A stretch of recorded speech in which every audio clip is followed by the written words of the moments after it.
And hello, everybody. Hello, hello, hello. I hope you all are having a great time out there. Hello, everybody. This is Chief Meteorologist Andrew Pinero.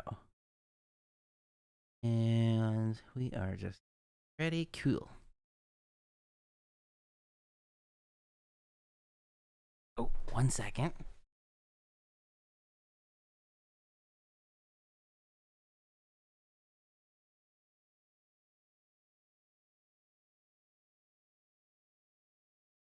I have a new on-air light. I got to turn on my on-air light to let else know that I am on air.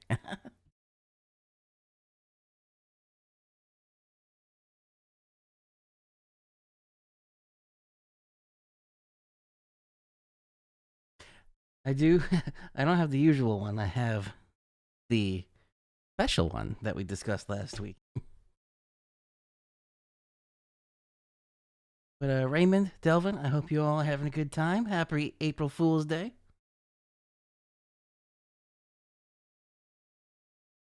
Night's drink of the evening is the Berry Oscar Mule.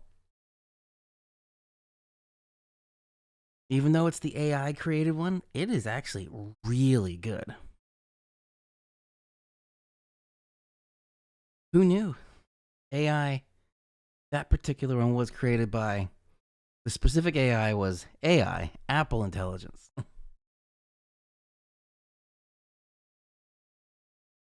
All right.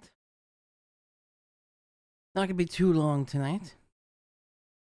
I do have one quick thing that came across my news feeds. Speaking of the Doge stuff,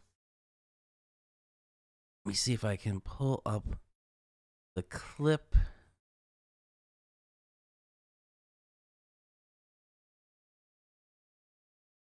It was from ABC with their chief meteorologist Ginger Z.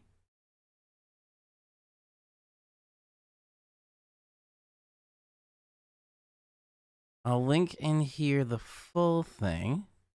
There was just one interesting part. Oh, this is it. Okay.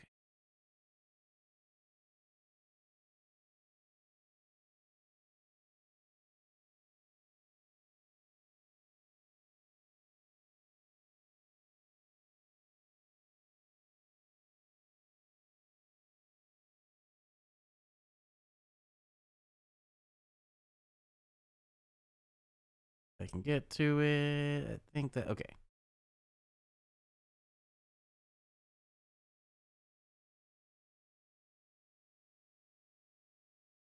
All right, I'm just going to pull this up here.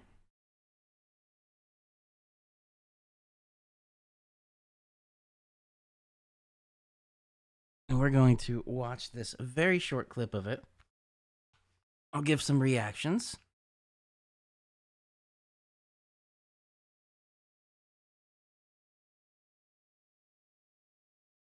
All right, let's switch on over.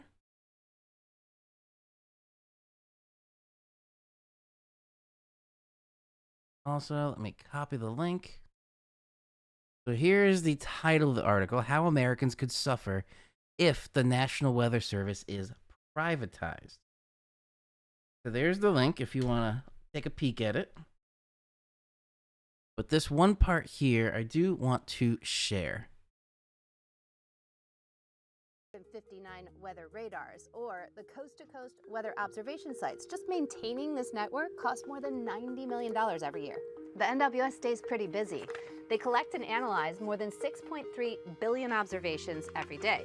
They put out 1.5 million forecasts and 50,000 warnings every year. And I cannot emphasize this enough. All of that data goes into your phone. So that's the part I wanted to just bring up there. All of that data, that is quite a bit of data that's inside there. Observations, 6.3 billion observations one day. That was quite interesting. And that what they're essentially saying is, so if you get your weather from the weather app,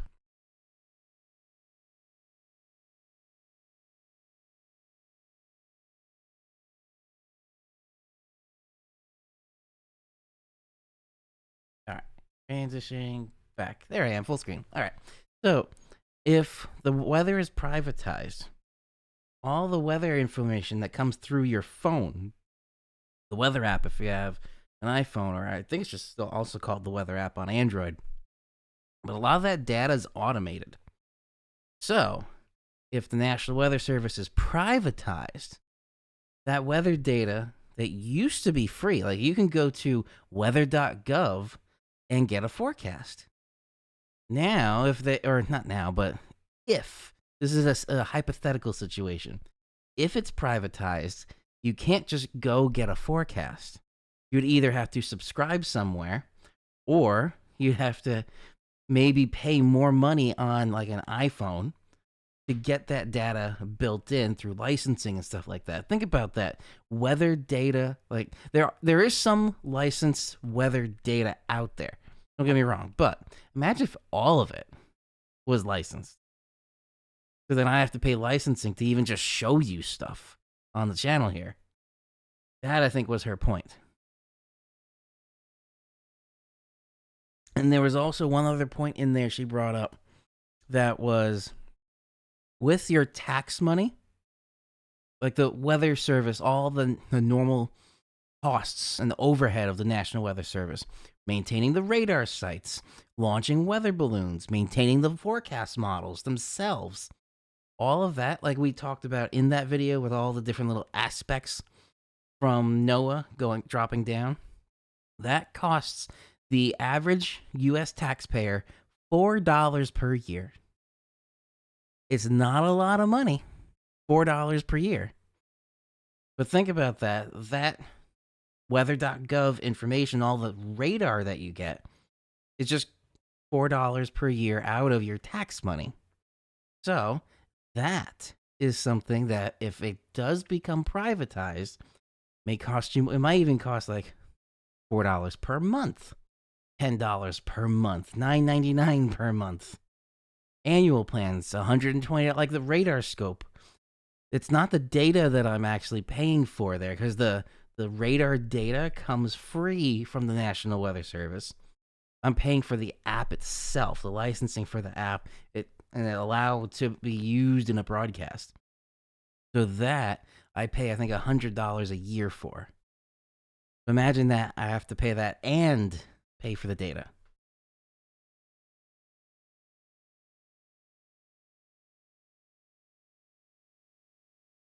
Yes, and even with Fox Weather, that data they're getting is free.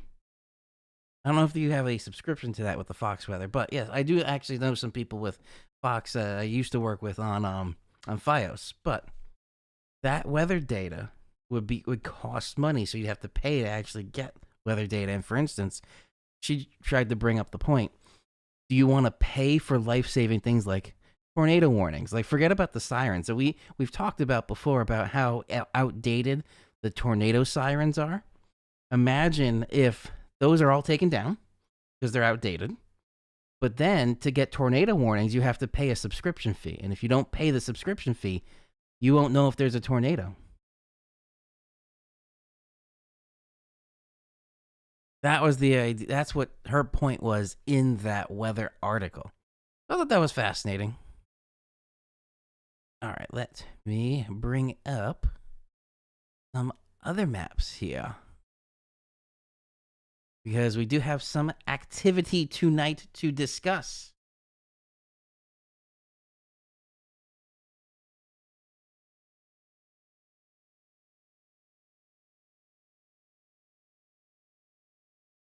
If it lets me. There we go. Okay. All right, we're starting straight out on the SPC right now.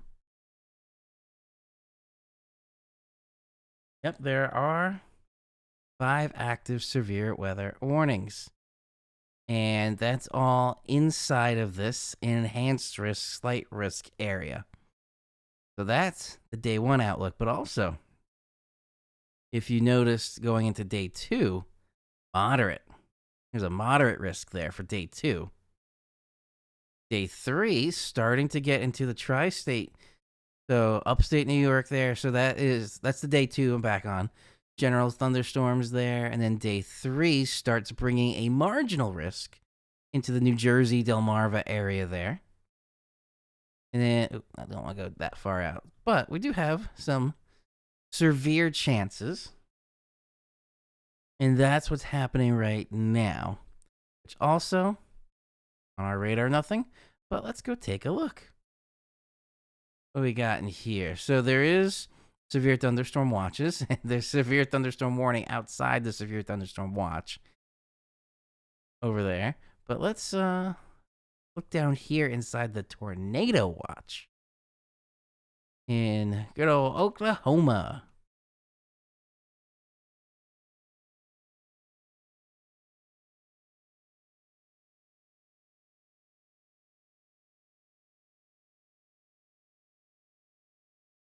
All right, let's see what's going on in here.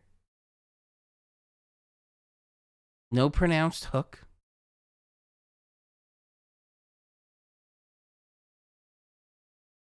Nothing, maybe a little bit at the cell of some speed shear, not necessarily directional shear. Because we're going greens, these light and darker blues. So it's on the same side, on the negative side. It's just a little bit of speed differential. The Mayfield, Kentucky can't get a break. Yes.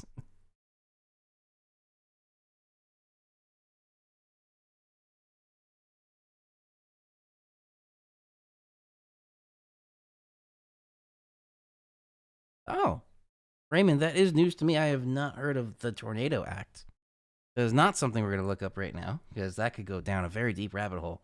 We're going to look at that for the next live stream, which I feel like also, I didn't go live last Tuesday, so every other Tuesday seems to be working between 7 and 8 o'clock for start times. I'm a little late today.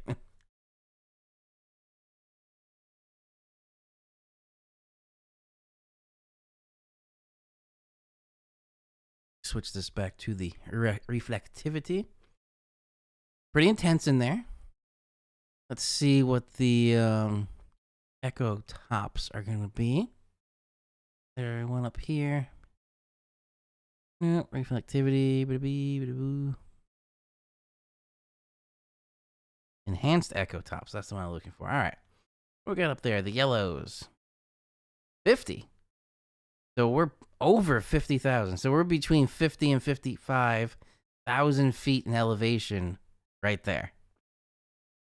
That's some tall and energy dense clouds in there. Right in that part. And it's very interesting. You can kind of see the trail of lightning. And there was actually some rotation over there from that cell. Oh, speaking of lightning, I don't know if you caught my short from last night, the big lightning short. I had some quite big lightning.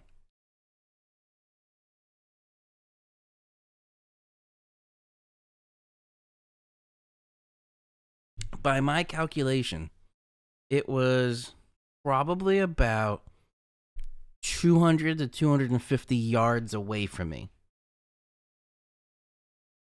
I didn't put that calculation in the video because I wanted to get a quick turnaround as fast as I could because I still had to commute home. But just based on the sound and the lightning flash, I didn't see the Tesla was actually recording because the Tesla's always recording. So while I was sitting in my car, just about to do my commute home that night or last night, I was recording the video, and then all of a sudden, bright flash. So you can see the flash on my face.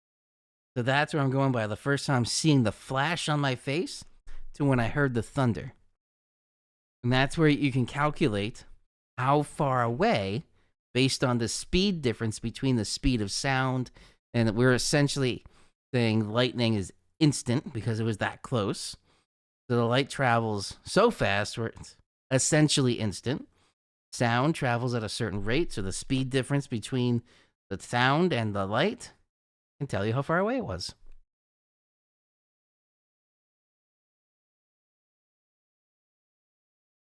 But yeah, it was intense while I was sitting there last night. All right, so there's also a sheer trail in here. So it may not, because 50,000 feet of cloud tops, you're probably having overshooting cloud tops, is my guess. Because that's at the level that you could be getting into the stratosphere. So once you get through the tropopause, when you're in the stratosphere, that's when we start seeing the air temperature increase with height.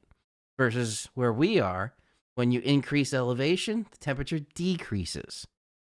So once you break into the stratosphere, those overshooting cloud tops kind of dissipate. That's why they just bubble up and dissipate. My guess, with between 50 and 55,000 feet, there's some overshooting cloud tops there.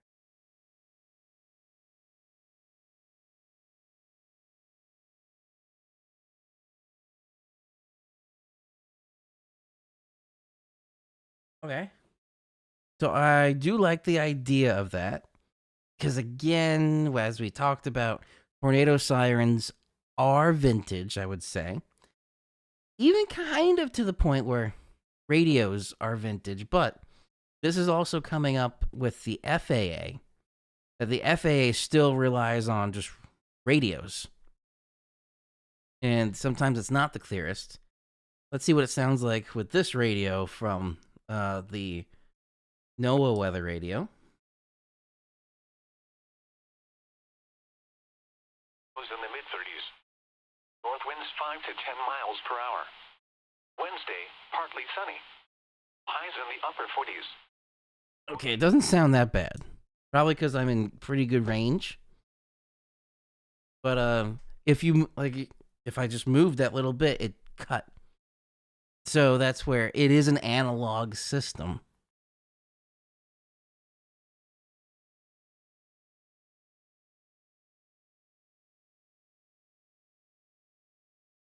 All right, so interesting. Thank you for bringing that up, Raymond. I will have to definitely take a look into that. And I do have a Discord. I have an old one, a Discord, because I don't know if you've ever seen on YouTube a company called Hacksmith Industries. They have made the world's first proto saber or proto lightsaber. It's a backpack mounted system that is a plasma based kind of plasma, because it's a mixture of propane, I think they used, to create a laminar flow propane stream that creates a very direct and intense propane flame. And they were able to cut through 1/4-inch steel with that in 30 seconds.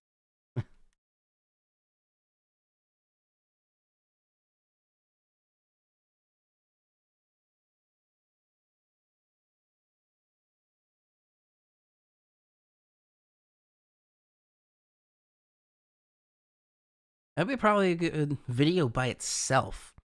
about this bill and updating the weather system or the warning system.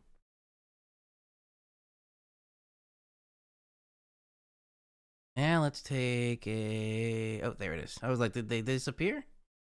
Take a look up here a little bit.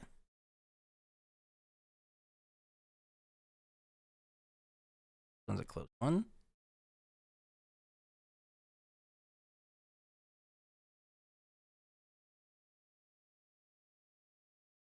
Ooh, also quite intense returns coming in on there. I don't really see any shear tracks, just a couple little circles there. Let's see what it shows also for the Echo Tops. So that's in the dark green, so that would be 35 to 40. 35, that's coming up 36 to 45. 35 to 45,000 feet. Somewhere in there is that. So, not as strong as the other storm we just took a look at, but still, decent storm out there. Now here, that's interesting. So we have the greens and the reds. They're not really right next to each other. There's maybe little spin ups all around, like that green is surrounded by red. So that means we're definitely getting the directional shear.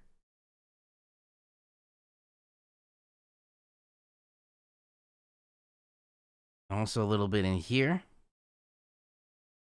There could be something forming there, but they're not in the tornado watch. That's down back in this way. Oh, did we go down this fall? As far going down to Wichita Falls?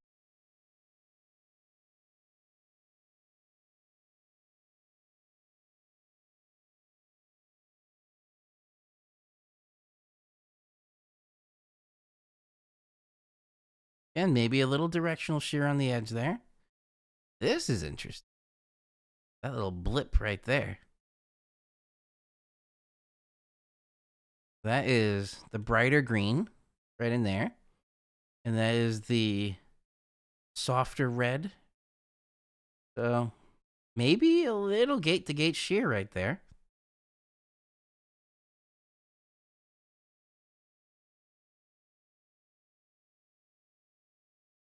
Yes, it might be a wall cloud trying to form.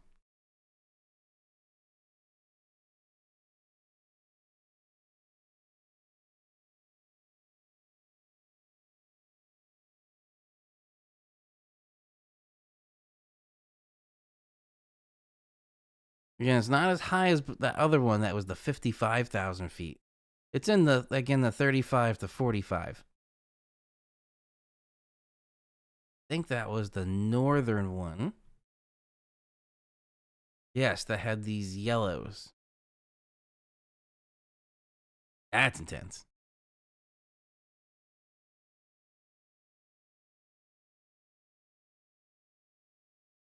Sometimes this is where I wish we had the volumetric radar. Like GR level 2 analyst. Going old school with that.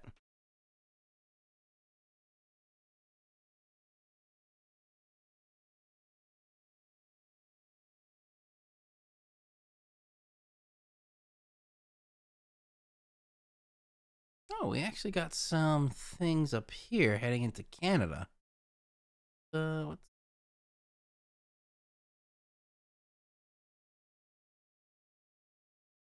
special weather statement?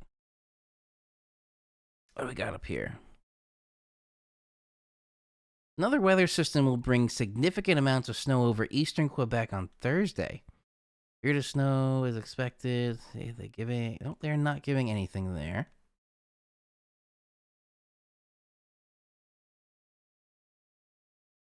Oh, you did. How did you compare it to something that we've used before, or you just straight up use the Canadian one?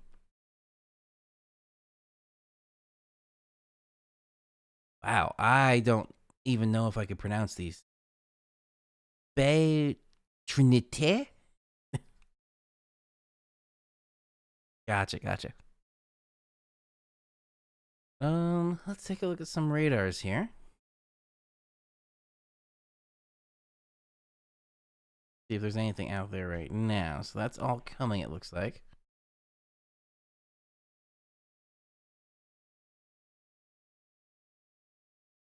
So they might get some, still getting snow. Sorry, Canada. Sorry. Sorry.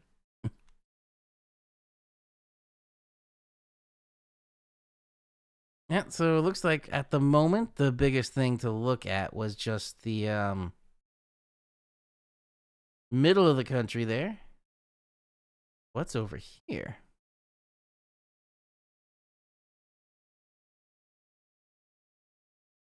I thought I could click on these two. Nope. Okay. But hey, California. I was Sunnyvale. Oh, I'm right in here. Too far. Cupertino, Apple's headquarters. That's where I was living. And I would commute to my secret lab up around here. So this was the area I lived in.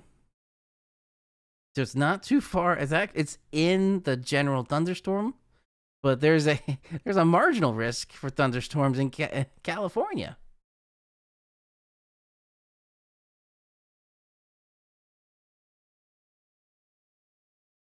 For all those months I was in California, I had one day of rain.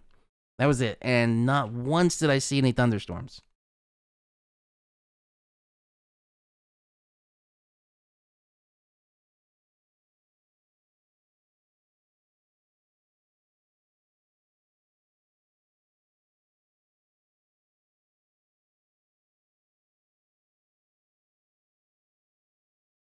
Yes, in Canada, it does still have a little ways to go. Do you think the GFS is going to turn into the CMC? I hope that doesn't happen. Then maybe I'll make my own.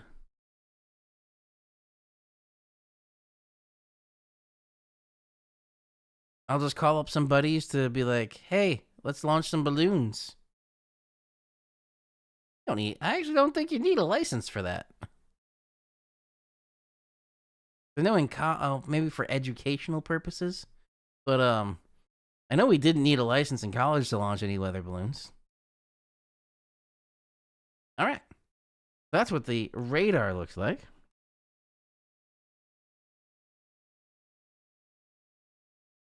Let me go back a little bit bigger here. Ooh, yeah. Look at these. Those are the three that we looked at. How's this? Those three areas right there.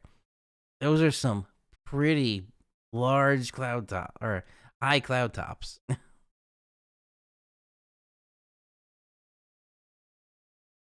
See, they're very white, especially that one. That's that 55,000 or 55,000 foot one.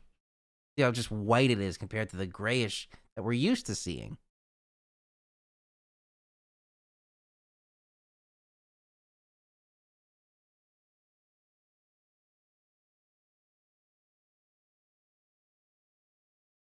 Yeah, there's a good amount of moisture in there too.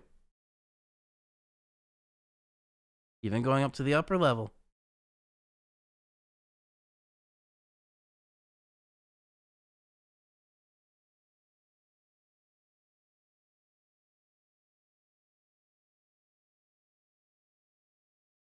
And then just fairly clear skies for us. Anyway, going back to us.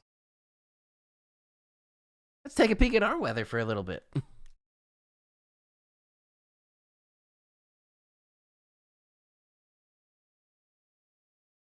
We had storms yesterday.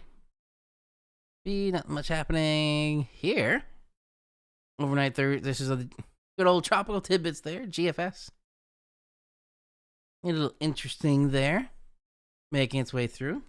Even though we're spring, there's still a little Jack Frosty action. So Wednesday, during the day, looks fairly calm. The temperature stays fairly steady, so we're maybe a little colder, I'm guessing, just based on the 540 line there. Strong pressure gradient coming in with this one. Wednesday night. Then going to Thursday, looks like it warms up, but still rainy. Stays that way through Friday morning, clears out Friday morning.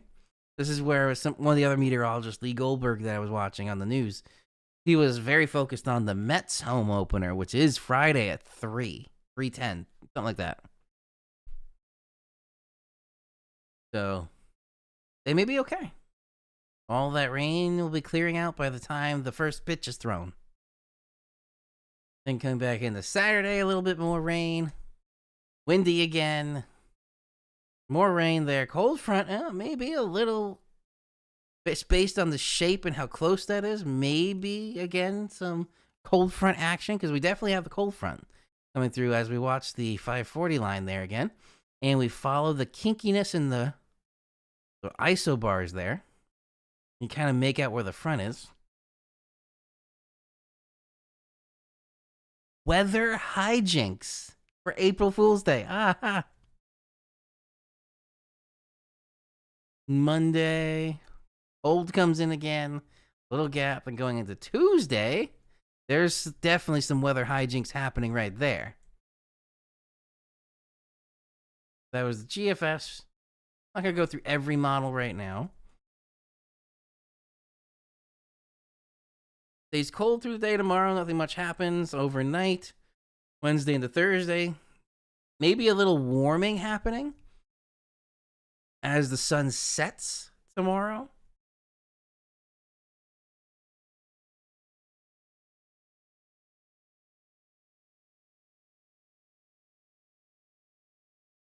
Aussie? Who's Aussie? Big ass weather warning.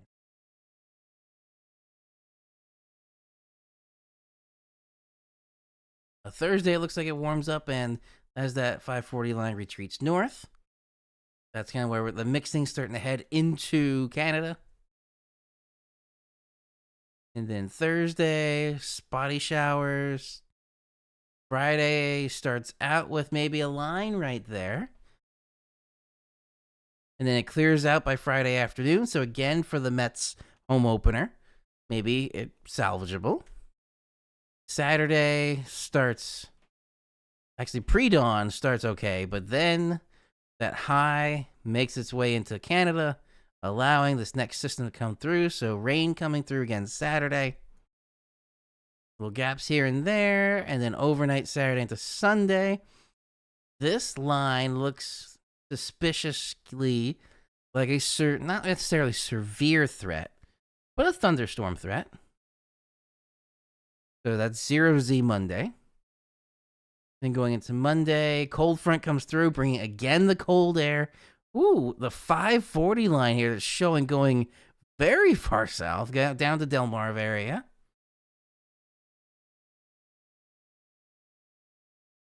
Weather whiplash, for sure. Just a brief peek at the Canadian.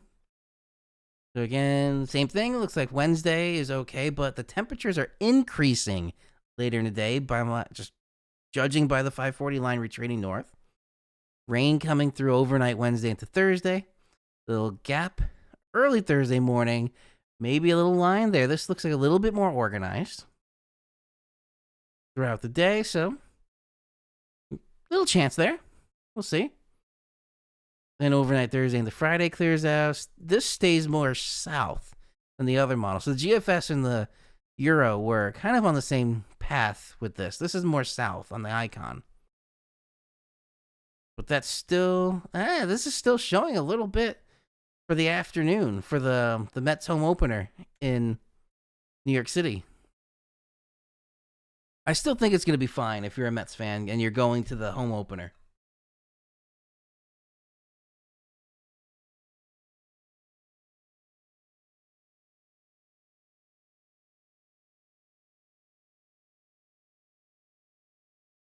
Oh, I see what you're saying.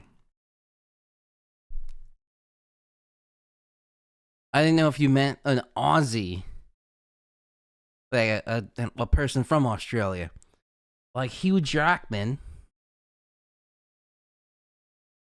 or Chris Hemsworth. I have no idea if that was a good Australian accent. I'll stop. All right, the last one here I'll show you is the 12-kilometer NAM. Let's take a peek here. All right, showing through Wednesday, the high stays 1034 millibar high, so acting like a shield. Actually, you know what's interesting? This almost reminds me kind of like in science textbooks, specifically astronomy textbooks, around the force field of our spaceship, because we're in a spaceship right now called Spaceship Earth, and there is a force field protecting our spaceship that is the ionosphere. So when the solar winds come through, it kind of bends the ionosphere. And that kind of looks like here. So imagine this is Earth and there's a shield out here. And then here comes a solar wind that's bunching up in front. That's kind of what it looks like to me.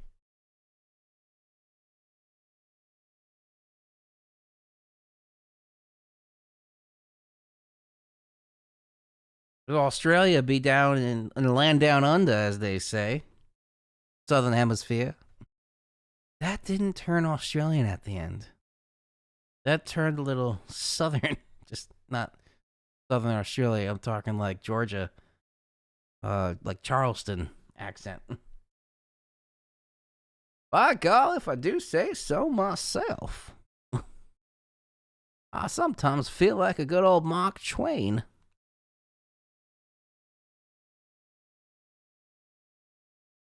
On down to Savannah. All right, I'll stop. For real. The other two I'm not going to show just because the other models are fairly in agreement there.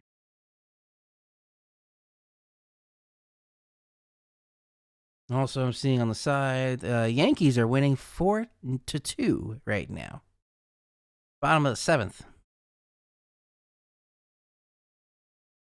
There's always controversy with everything, too. I don't know if you are into sports and baseball, but the Yankees are using a new baseball bat they call, or I don't know who called it and coined the term the torpedo bat.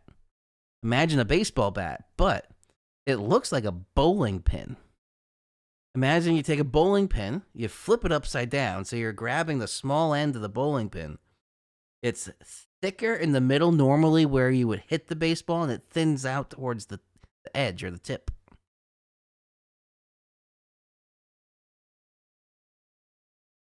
Ah, yes, we were just talking about it. The bats.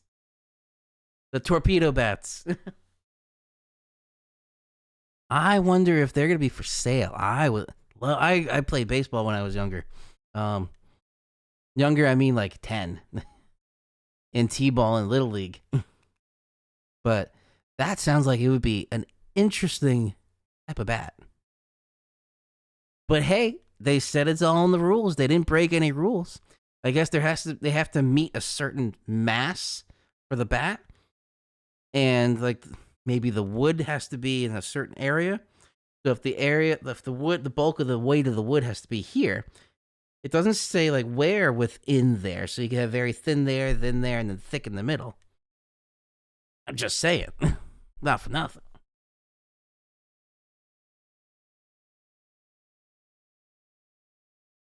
All right, anyway, back to this. Here comes the next line. This is later in the day. On Wednesday, so tomorrow into the overnight hours.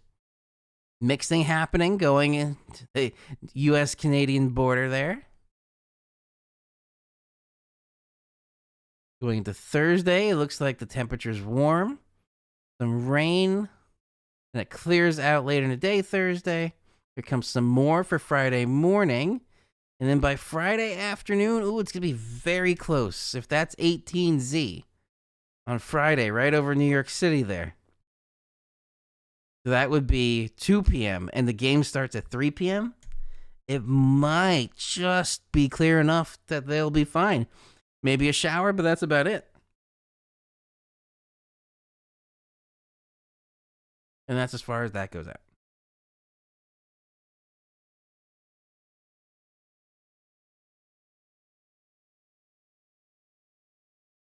All right, kind of the halfway point. So we'll have a brief intermission right now. Oh, I even forgot I had the headphones on. They're just so comfortable. I didn't know it was there. All right, brief intermission time, and then we will switch to some Minecrafting because I'm also excited. The Minecraft movie is coming out. I never thought I'd see Jack Black and Jason Momoa in the same movie. But here we go. Enjoy the music again. And I'll see you in just a few minutes because I can take a break whenever I want versus Cory Booker couldn't take a break for 24 and a half hours straight speech. Not political at all with this, but it was still quite impressive to see. The record for the longest speech, 24 and a half hours. He started 7 p.m. Monday, and he didn't finish till like 7:30 tonight. Anyway. Break. See you in a little bit.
All right, everybody, I am back.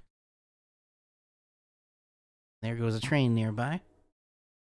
Raymond, you said, what's the positive snow depth change for shits and giggles? Okay, let's take a peek. Say, pulling that up. Ooh. Hello, there I am. Pulling that up real quick on here. And then I'll switch over.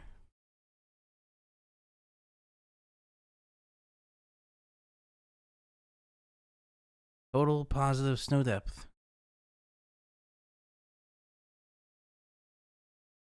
There we go. All right, GFS, Tropical Tidbits, total positive snow depth.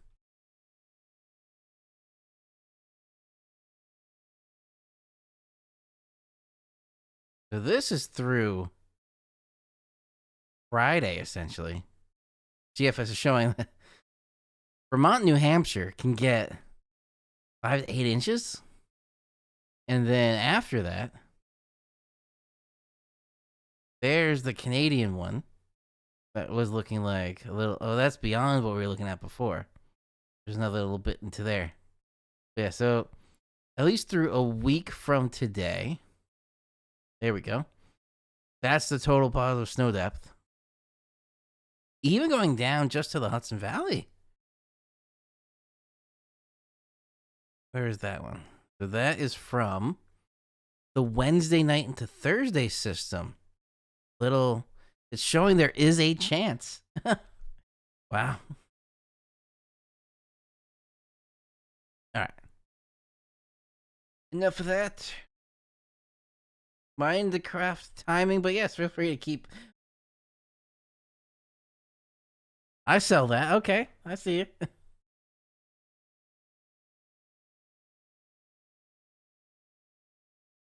But also, just before we get into the Minecraft, feel free to check out my affiliate link below for anybody watching, because Raymond and Delvin, I feel like you probably have a NOAA weather radio already. But bettersaferadio.com with my affiliate link below, you can get some sort of weather radio. But not just a weather radio from them. You can get emergency communication radios, GMRS radio, which I am a licensed GMRS radio operator. And I've considered going for a ham license, although I don't know if that's going to be relevant anymore. Because number one, in an emergency situation, you don't need a ham license to use a ham radio, to transmit on a ham radio. That was proven in the, what was it, Milton. That's the law. But either way, I've used it. I listened to the ham frequencies. This one can do ham. I don't remember which frequency I have on there, but let's just see. Testing 1 2 3. Testing 1 2 3. You're live on YouTube. Let's just see if anybody responds. Probably not. There's not much radio chatter here. Nope, nothing. But anyway, it's good to have some sort of emergency communication radio in case internet goes down, cell network goes down. I also have a Starlink, so if necessary, I can use satellite communication. The phones, they have a feature. A lot of them have features that are called voice over IP or VoIP. So weird name, weird acronym. But essentially, if you're in a poor cell service area or a no cell service area, but you have internet, you can make phone calls over the internet with your standard cell phone number. So technically, I can make like a satellite phone call with Starlink. But also, a lot of phones now, like the iPhone has that you can use. It's just coming out, but a lot of the phones now can do some sort of rudimentary version of satellite communication.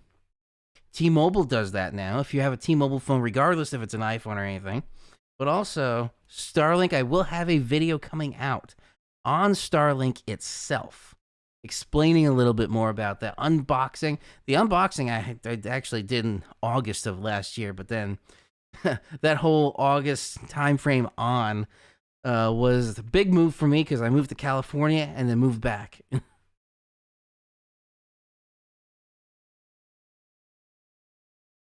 You use WEA. What's WEA? Also, a little refill the drink.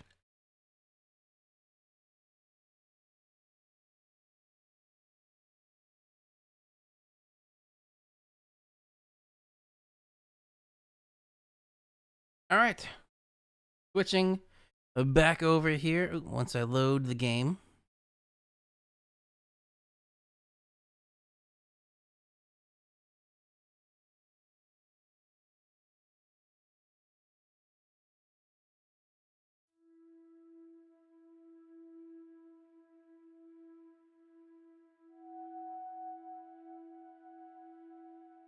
Very calming music.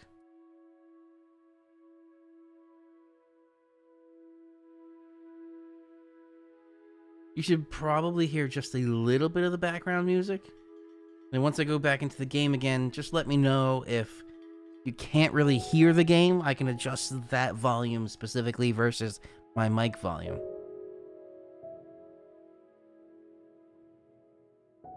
The song also right now playing is very quiet.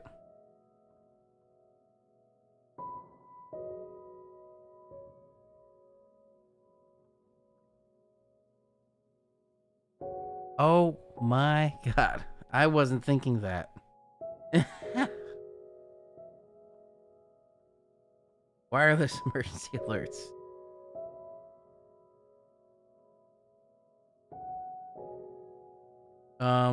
No, we don't plug that on the air. I do know about it. That's all the emergency alerts that get sent out, which was also accidentally sent out sometimes, like Hawaii being hit by a nuclear bomb. But yes, wireless emergency alerts. I'm used to another one that is Apple Emergency Alerts, AEA.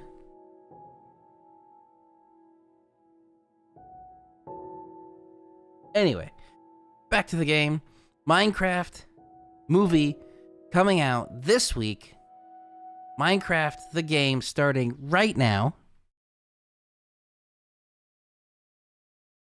But no, Raymond, we didn't plug those. All we did was called a crawl. So on television, when you see a little bar at the bottom, you'll see, like, if you're watching News 12, it'll say something like, from the News 12 Weather Center. Or like with FiOS, from the FiOS 1 Weather Center, and a winter weather advisory has been issued.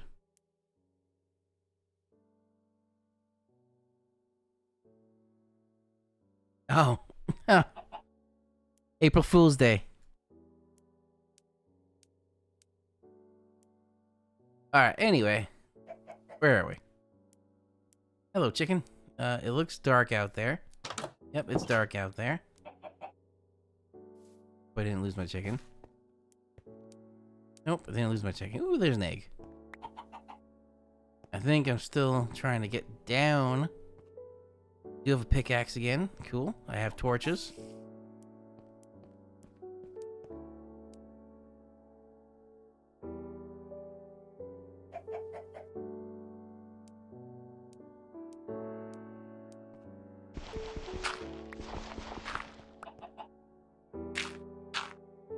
Keep the chicken in. All right, let's head on down.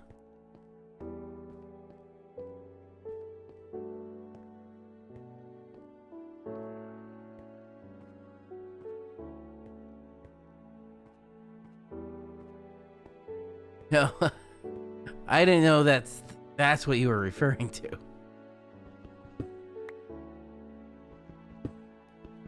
Ooh, water? Oh. Something in the rock there? Like iron. Oh, interesting. What is this? Here.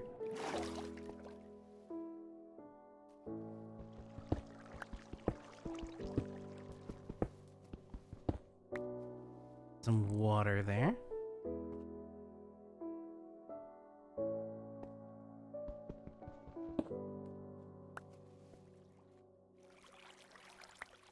Find this way. There we go.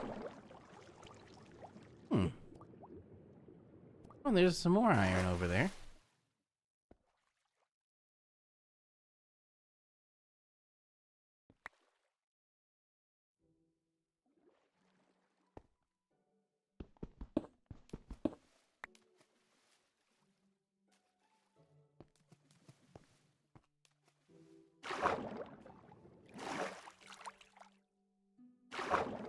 And it's not lit.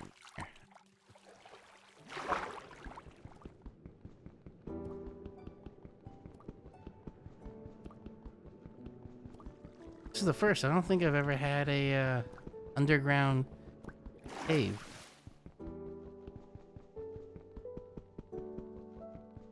Underground water.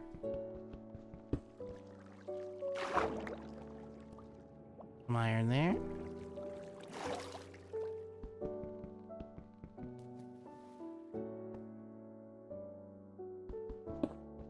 Okay.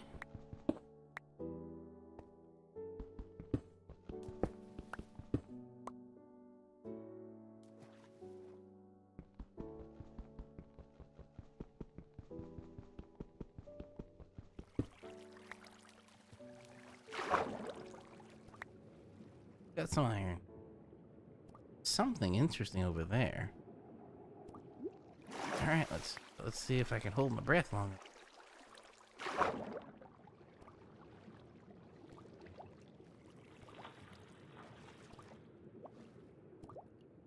Nope.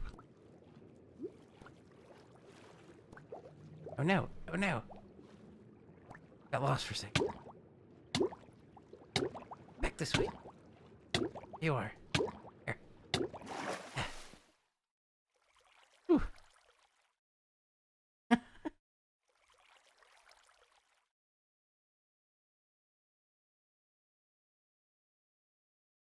Alright, so there's no air pocket over there.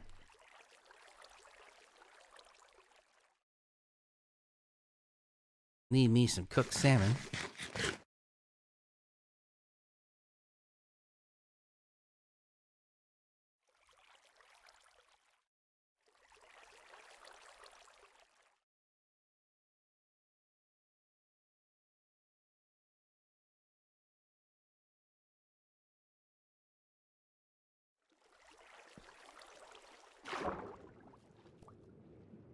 Is there any air? Oh. Yeah.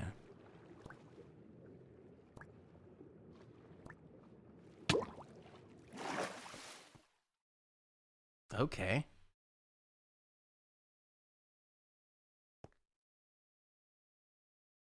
Delvin, is there anything that can increase the amount of time you can spend underwater that I can craft?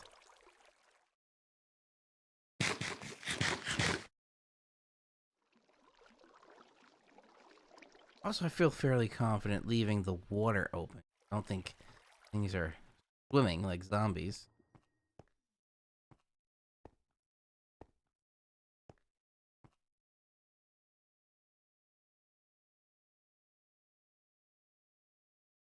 Ah, gotcha. I enjoy the challenge of survival.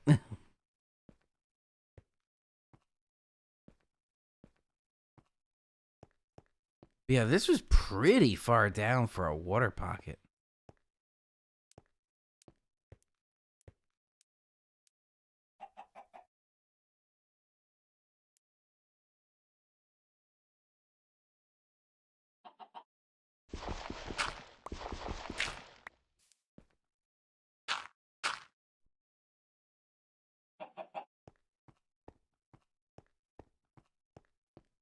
I feel like I need a way to get my chicken penned in somewhere. Raw iron. Alright, we're building up our iron. Oh, I have some raw salmon I could have cooked. Heard an egg pop out too. Alright, chicken. Thank you for the egg. skeleton again.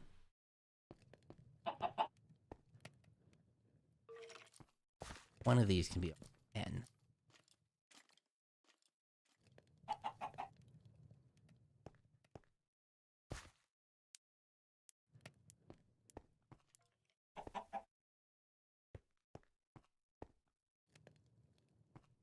Put this way.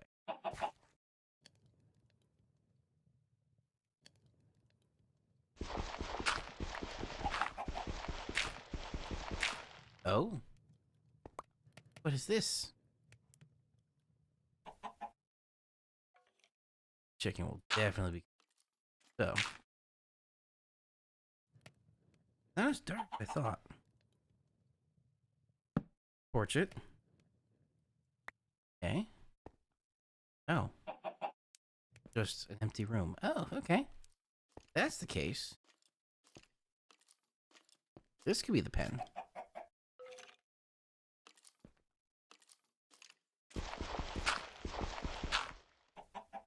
All I have to do is make a gate.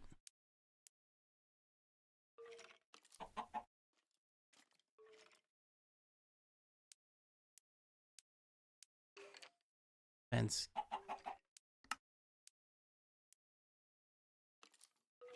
Plank, plank, and 4 sticks. That's what I need.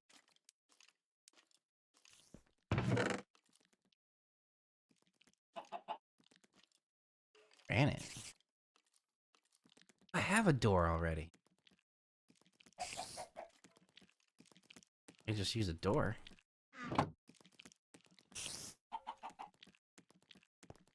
Are you chicken? Here you are, chicken. Chicken, come this way. I should. You have seed left over. Yes, you have seed. I should put the door in first.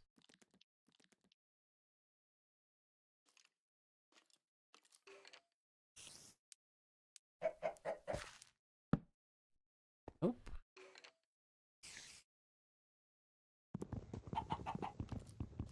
Other side.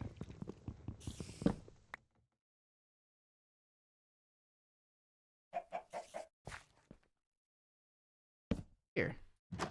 Ah.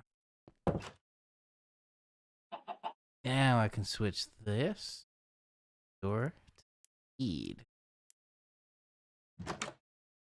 Follow me, chicken. Over here, chicken.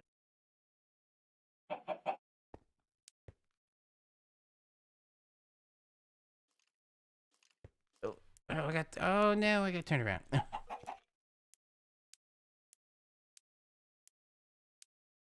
on over here, chicken. This. Keeper.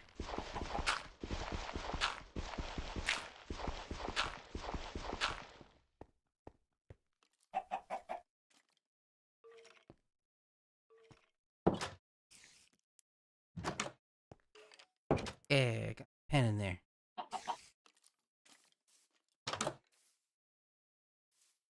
I don't have to worry about the chicken getting loose when I open the door. Woo!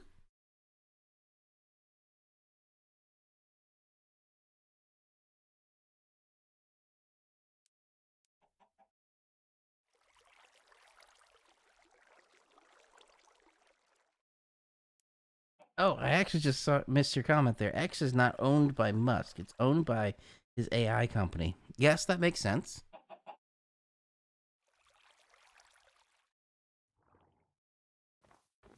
Go sword fishing. Going very deep.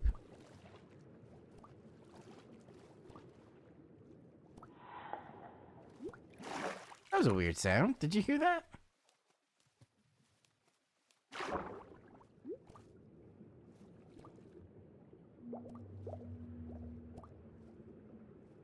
Very deep down in there.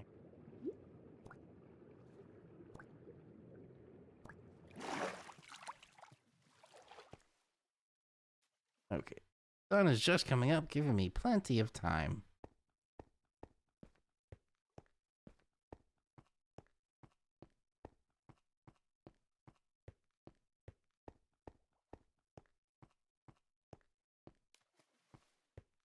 I remember you said, Delvin, that purplish color represents an ice biome.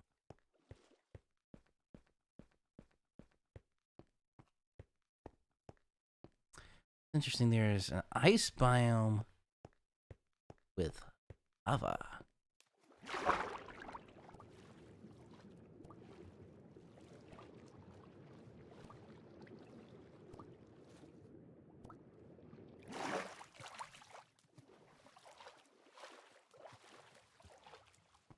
Any uses like you can think of for that lava?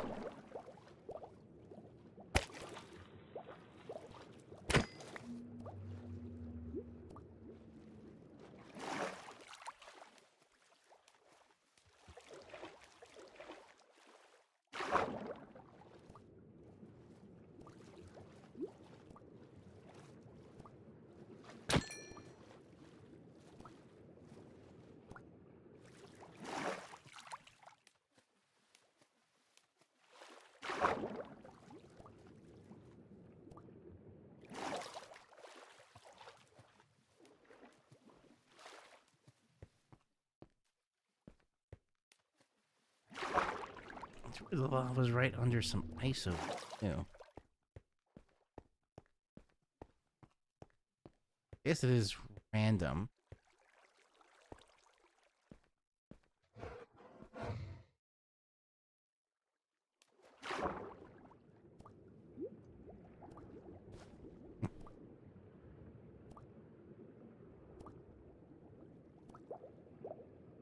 It's ice with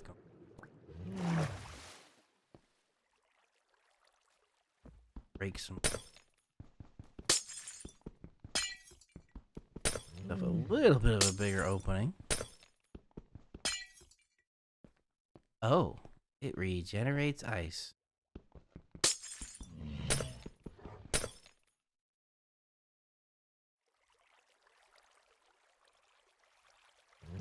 Can I use a pickaxe on magma?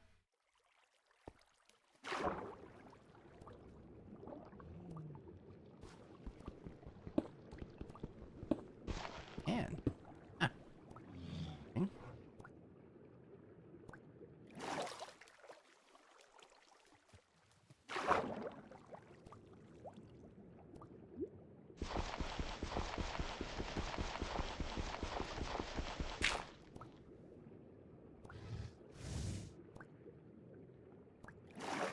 Oh, why did I throw that? Oh, now I'm off.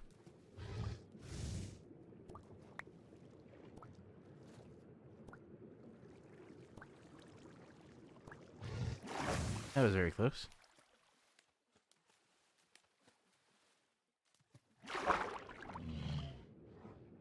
Very. Oh, I threw it again. Man, I'm hitting the wrong buttons. Oh, now I'm gonna lose air. What the heck? Why are my buttons not working? That's so weird. I don't know if this is...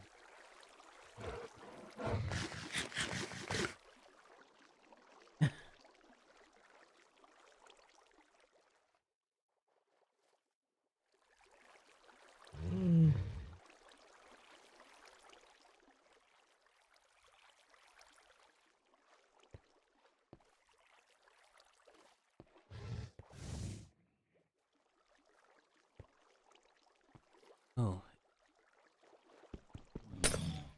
Freezing.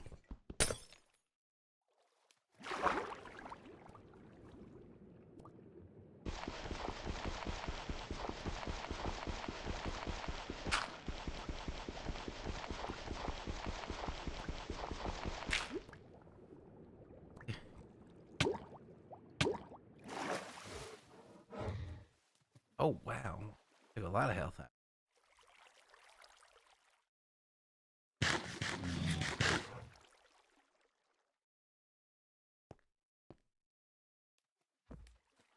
Come on, magma block.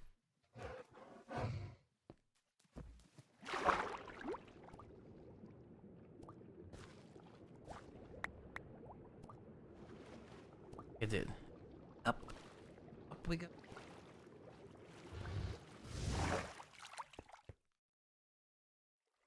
Magma block, yeah.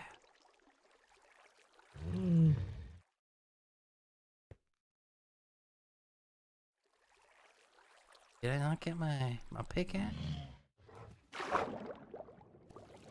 One? There.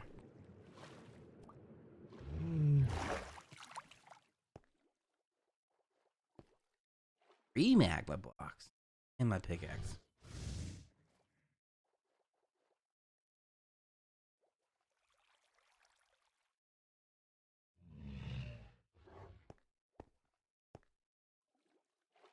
Alright, Delvin, I have never in survival gotten a magma block before. What can I do with a magma block?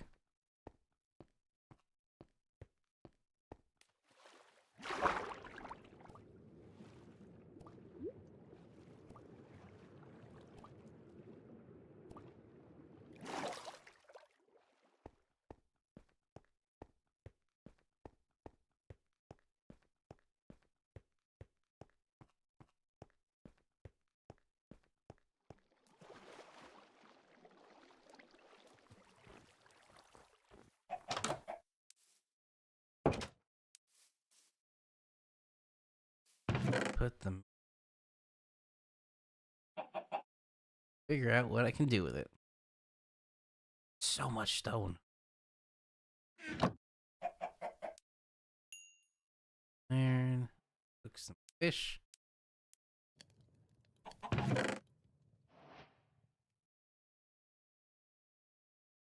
Gaining some iron slowly, but I have a lot of copper.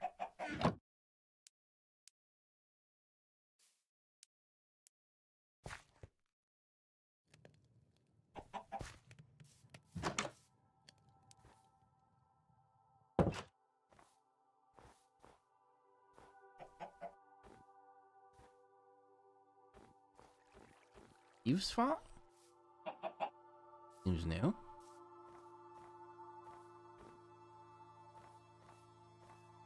I saw that in the loading page, the Minecraft one.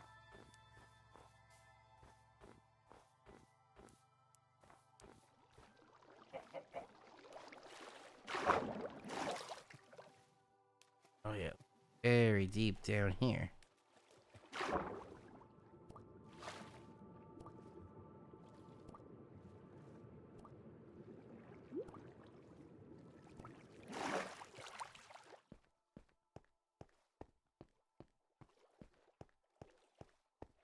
Yes, we're exploring into night. The fuck is that? Holy shit, what the hell are these things?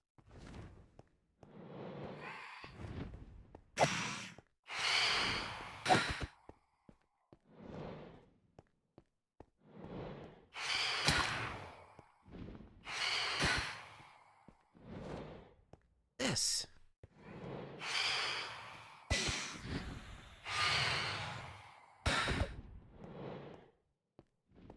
I feel like I have a good strategy, but I still don't know what they are.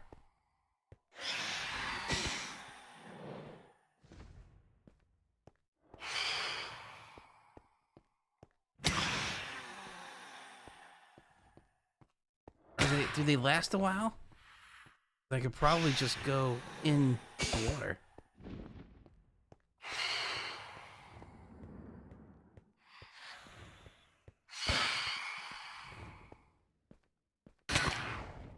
It has almost like an Enderman sound.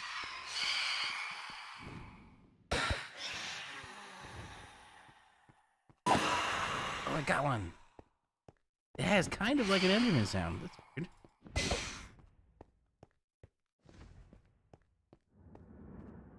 Got one, that means this one's almost dead.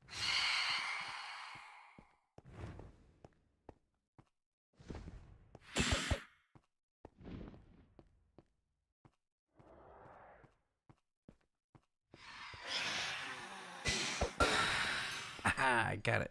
Don't know what it was. Let's go back inside. I am almost dead.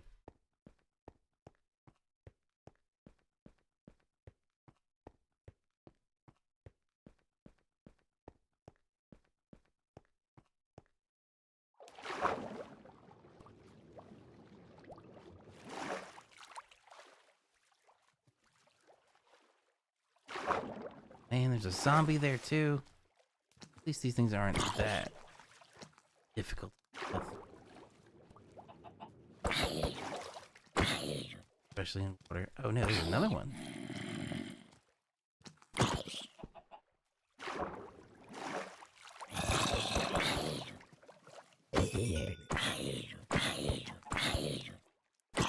Run away. Run away. Yeah, I see. Ooh, that was a close hit.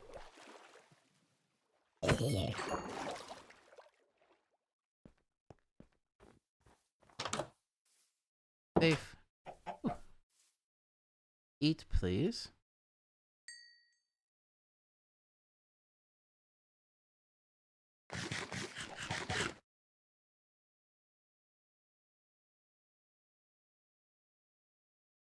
That was intense for a moment.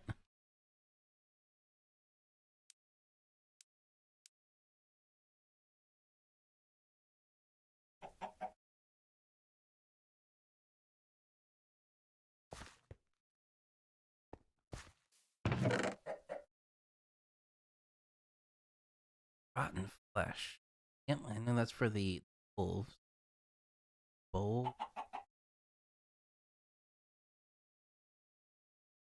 So, coal. And eggs. Oh, I must have got that from a...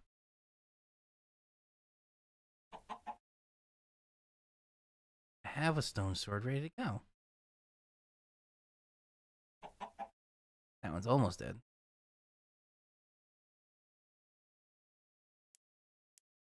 Right? Because I have a decent amount.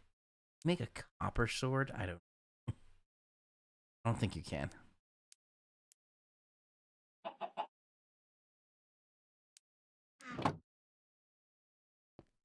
So chicken. Or eggs.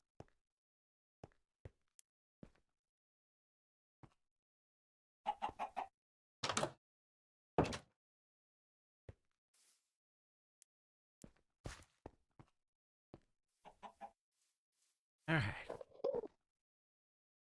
Oh, I heard an Enderman. I hear it. It's nearby. Killed one of them. I can kill it again. Making sure my help. Man.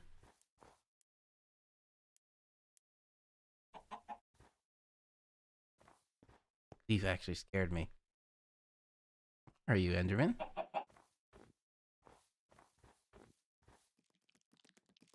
Spiders.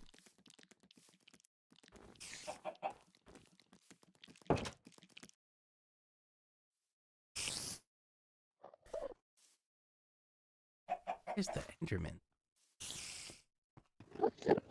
Be down here? Wouldn't just spawn here.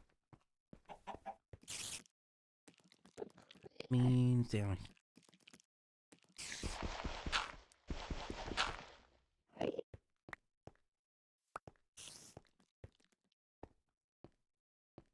I think the Enderman.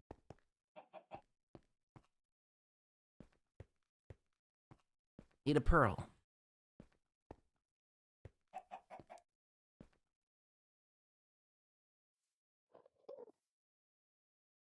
Looney Tunes might be some catch up entertainment. 2 tornado warnings in the Plain States. I knew it. I knew those looked suspicious. Hang on here. Radar scope.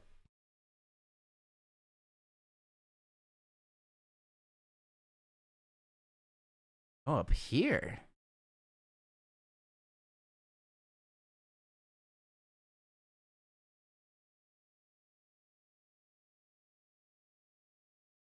And also not in the tornado watch. There's a little shear in there.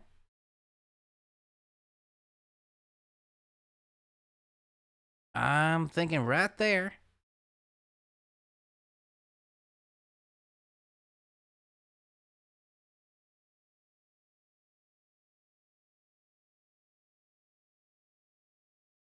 That one.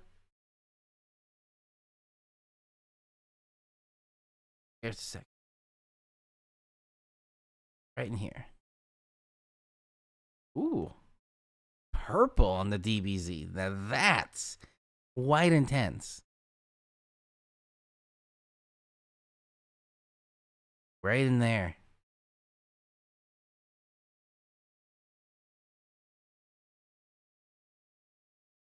All right, not the highest of the Echo Tops, but definitely there.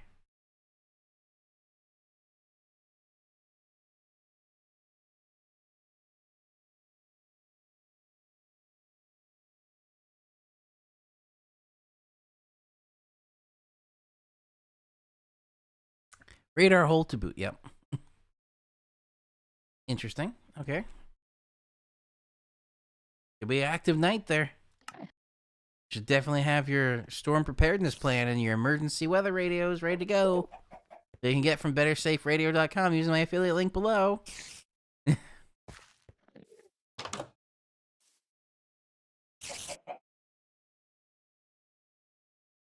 I know the spider needs 2 blocks to come. Have any sand? I don't have any sand.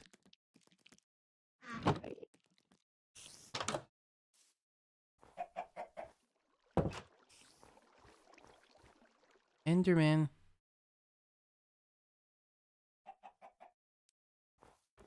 That leaf scared me again. Jesus.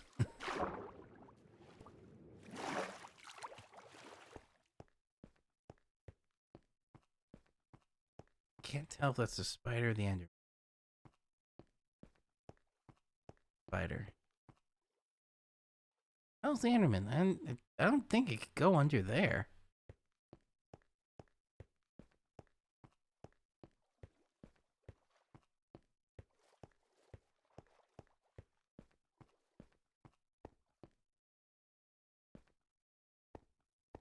Spiders.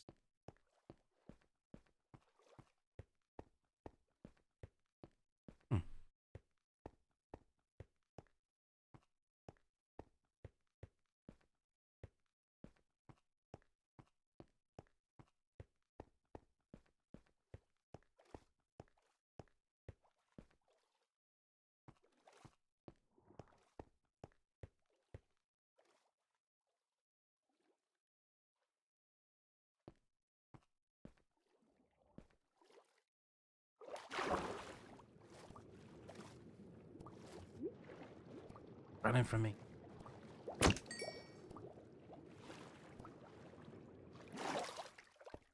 Oh, that was a quick dawn progression.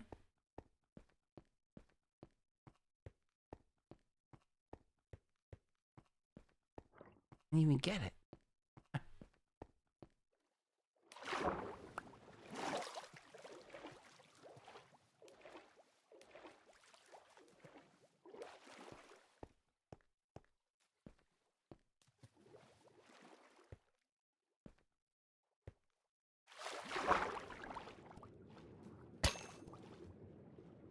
One.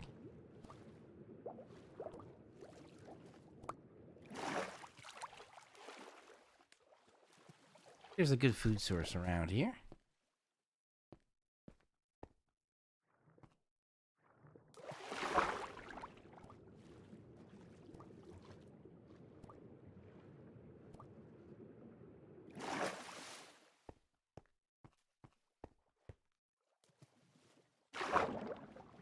Seeing if there's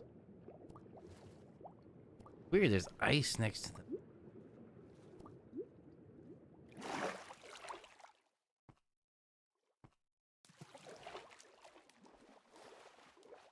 Little bits of magma here.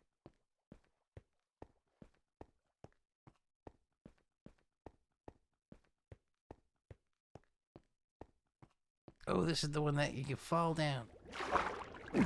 Go.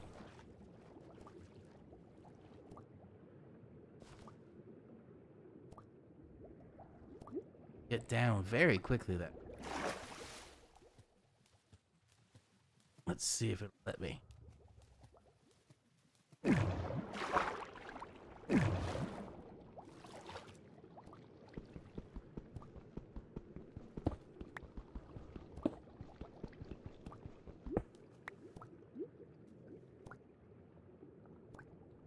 There.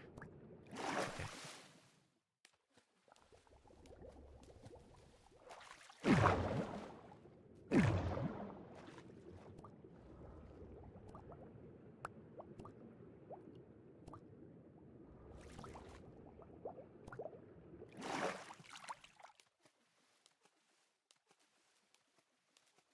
One more.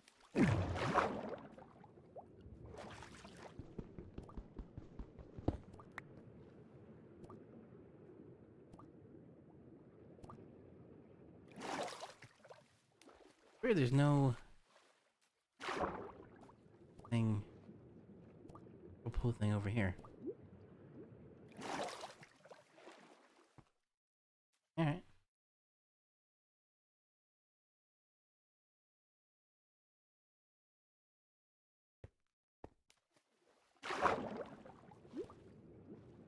Alright, so I got some magma blocks.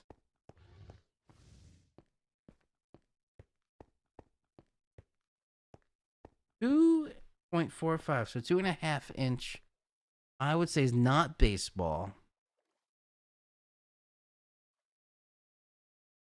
That would probably be tennis ball. I think a tennis ball is a little smaller than a baseball.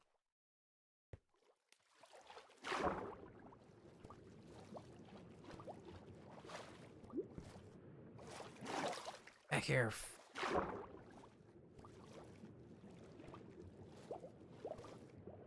Oh, there's good over there.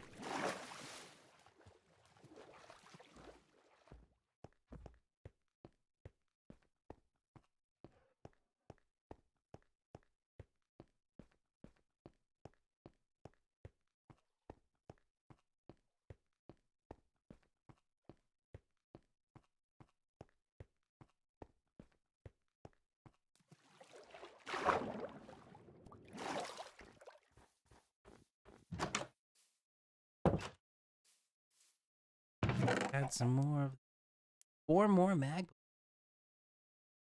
7 magma. Actually, do with the magma block in survival mode.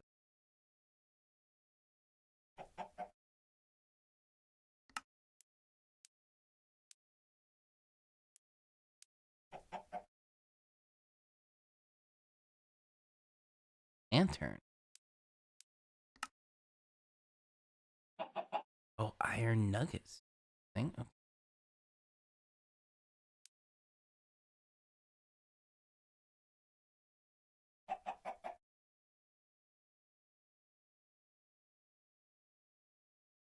Smoker.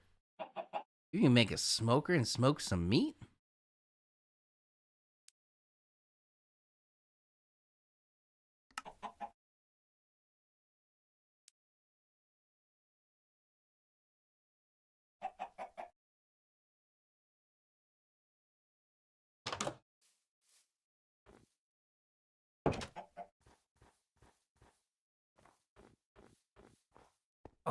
Oh, there's one. Get over here.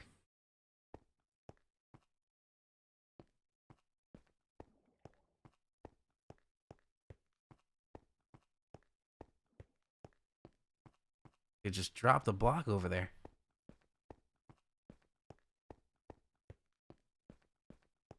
Didn't know that Manhattan was a Kansas town.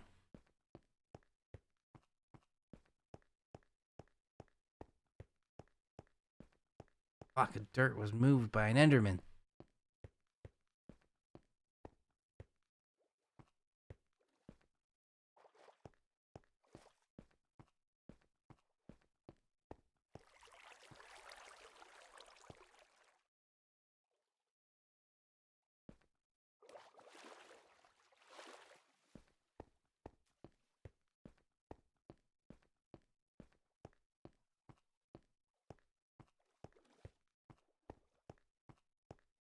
Doesn't seem like there's much out. Oh, I slid off there.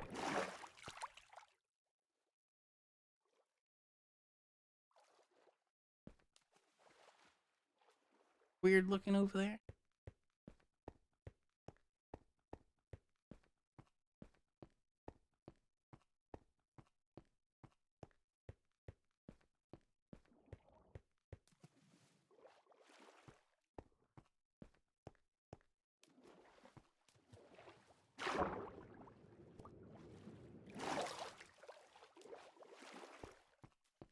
Oh, put a bear. Kinda looked like a portal at first, but oh, what the heck? Was that too close to you?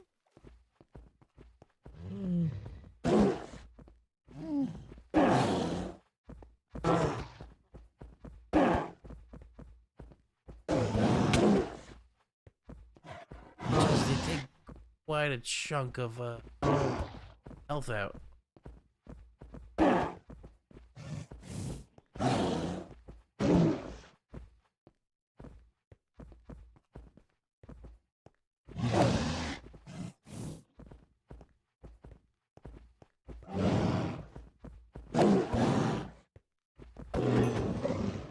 Oh, gave me a salmon? Okay. Hello.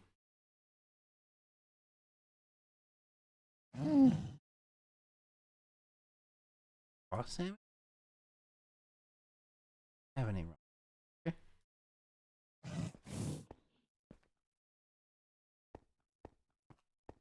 So I guess I just can't get close to them. But anyway, I thought that was a portal over here. It was just an optical illusion. One of those things. Anyway, I'm back. Alright, I killed your most likely mom.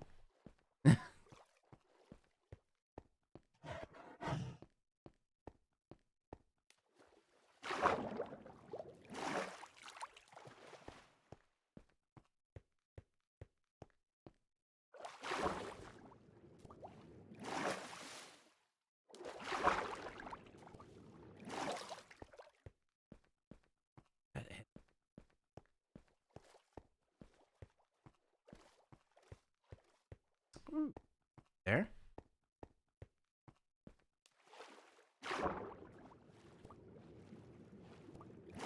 Oh, I should probably eat some of that salmon I had. Realize how low health I was.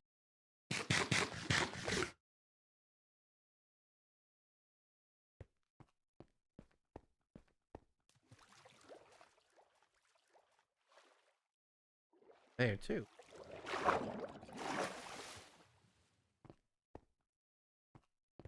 Find some of this.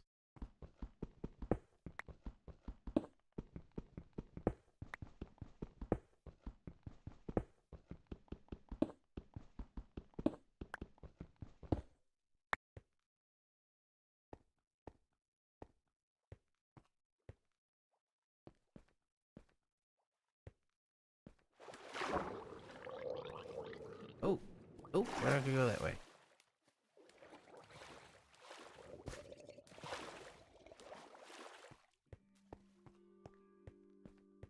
Back around. Oh no. Let's throw the axe. Keep hitting the... Oh, I keep hitting the 2 instead of 1.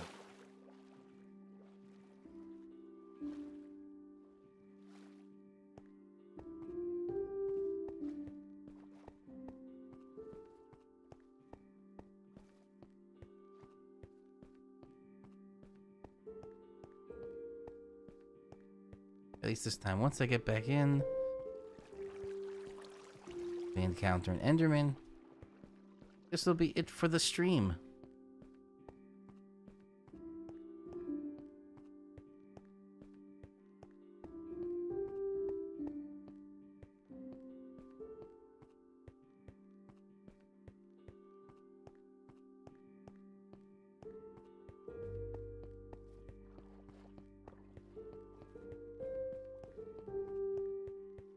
Oh, thing. Keep your distance. Good. I will make a run for it.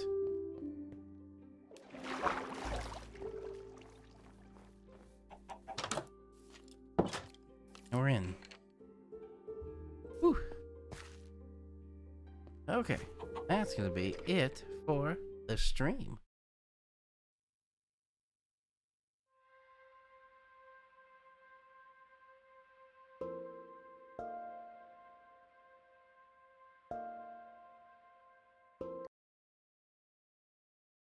There we go. Cool.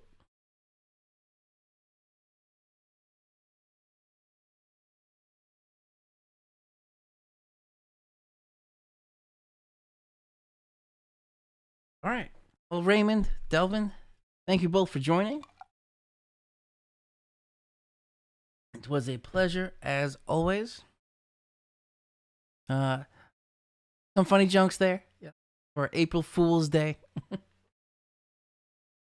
And it looks like the final score. Oh no, the Yankees lost 5-7 from the Diamondbacks. Oh well. Anyway, I hope you both enjoyed. Again, I feel like you both have. If anybody else is watching, feel free to use my affiliate link below to get a emergency weather radio. Because it looks like we have some active weather this week. But it was a pleasure as always. If you're new to the channel, feel free to hit that subscribe button below so you get the latest weather updates. And yes, I'm still continuing Tesla updates. I have half decided if I want to make a video on this, but my Tesla was damaged. It doesn't necessarily look intentional. It just looks negligent. Meaning, and I have a very clear video from the Sentry Mode footage. It looks like just somebody, they parked, they got out of their car, they threw the door open a little too hard, and it hit mine. But in the video, you clearly see this guy look down at the damage, pause for just a brief moment, walk away, and then change his mind, walk right back and move the car. I have filed a police report, filed an incident report with work because this happened while I was on the clock and while I was at work. So I don't think it was part of any of the Tesla things, but I still plan on having Tesla content at least. And soon, once it gets a little better weather, Harley content for the Harley Davidson Livewire, because we are all EV here with the Electrified Weatherman channel. Also, let me know, both Delvin, Raymond, in chat now or later on if you want to leave it in the comments. Do you think I should upload a video on that damage and show the footage or not? I'm not sure. I'm undecided right now. But at least for now, this will be a wrap. Thank you both for joining. Again, if you're new to the channel, feel free to subscribe below. Or still, yes, Tesla content, weather content, gaming content, as we just saw. I'm trying to get my gaming computer back up and running so we can maybe do some other types of gaming besides gaming on a Mac. And we'll see how that goes. Maybe some more PlayStation gaming too. What else? The Starlink video. That's going to be coming out soon because I have a lot of that unboxing already done and saved from last year that I'm just going to continue with. And yeah, that's it. Thank you all for joining. This is Chief Meteorologist Andrew Panero. Stay safe out there, and I'll see you all in the next video.